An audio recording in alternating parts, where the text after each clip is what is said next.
colors, including white. Covering white hair is big business.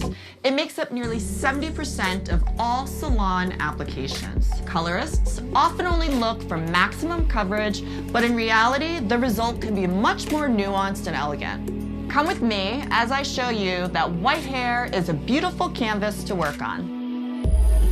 In the hair bulb, granular and diffused pigments of hair are made inside the melanocyte cells. These cells specialize in making melanin. Melanin gives hair its color. With time, the activity of melanocytes slows down until it finally stops producing melanin. Melanin then disappears from the hair shaft, causing hair to progressively turn gray and eventually transparent. But we see it as white hair from a distance. Hair becomes more porous, brittle, and less manageable. It's essential to know how much white hair we're working with, just like being able to assess a natural base color or identifying undercoats. Now that we know how to identify the percentage of white hair, let's see how the products work. Fundamentals are more opaque and Reflect are more transparent. When we add a Reflect to any fundamental, we automatically increase its transparency. On white hair, the Reflect appears brighter and is more transparent. That's why we need to add fundamental to recreate missing depth. What happens if we don't add fundamental? The Reflect is too strong, the result is transparent and won't last long. What happens to a warm Reflect if we put fundamental instead of golden fundamental? There will be too much brown background and less luminosity. If there's less than 50% white hair, a Majorelle Reflect shade can cover enough to give a good result for a majority of hair situations, taking into account the natural base and the landing undercoat.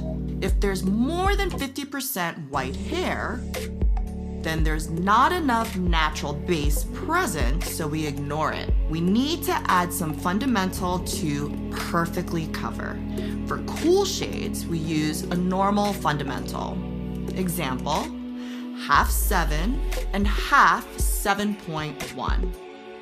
For warm shades, we prefer using a golden fundamental because the Reflect is more luminous and true to tone.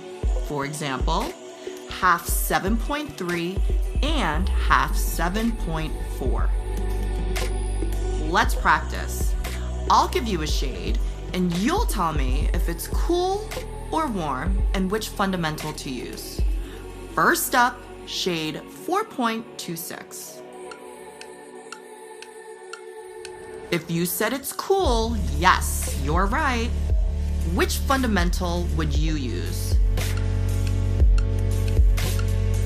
4. That's it. The next shade is 4.45. Yes, it's a warm shade, so we use a 4.3. Here's your last shade. It's 9.31. Did you guess a warm shade?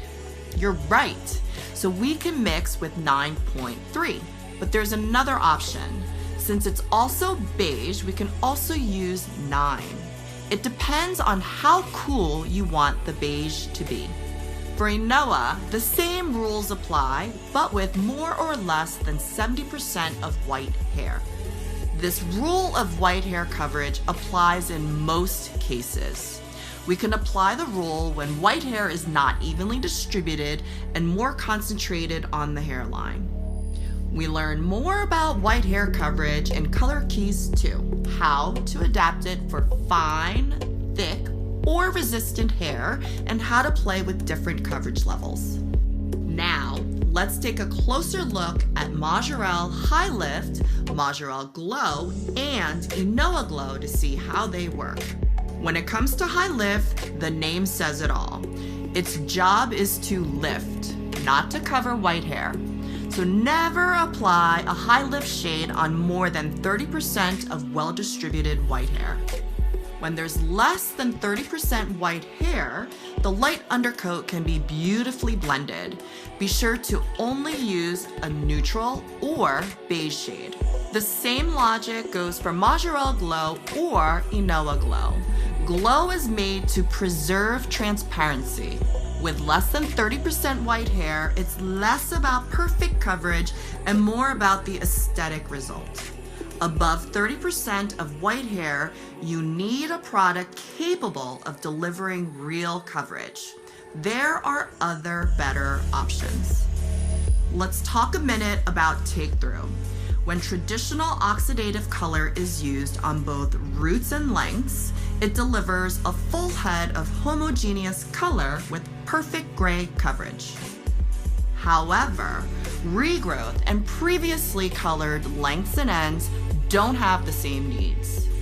For regrowth, it's the first time that hair will absorb color, but the rest of the hair has already been sensitized by color. Over time, using the same oxidative color on both regrowth and lengths will oversensitize hair, causing it to lose shine. Enter Deolite. When this acidic tone-on-tone is used to take through, it avoids many side effects and brings new benefits. With its unique qualities, Deolite gently revives color radiance without overloading or sensitizing hair. Plus, it's a unique service that can only be done by colorists like you. You'll learn all you need to know about take-through in episode 7 of Color Keys. That wraps up this episode of Color Keys 1. Take care of white hair and take your time. Remember to explore all options from full coverage to subtle blending. We can't turn back the clock, but as a colorist, you can help your client look their best at every stage.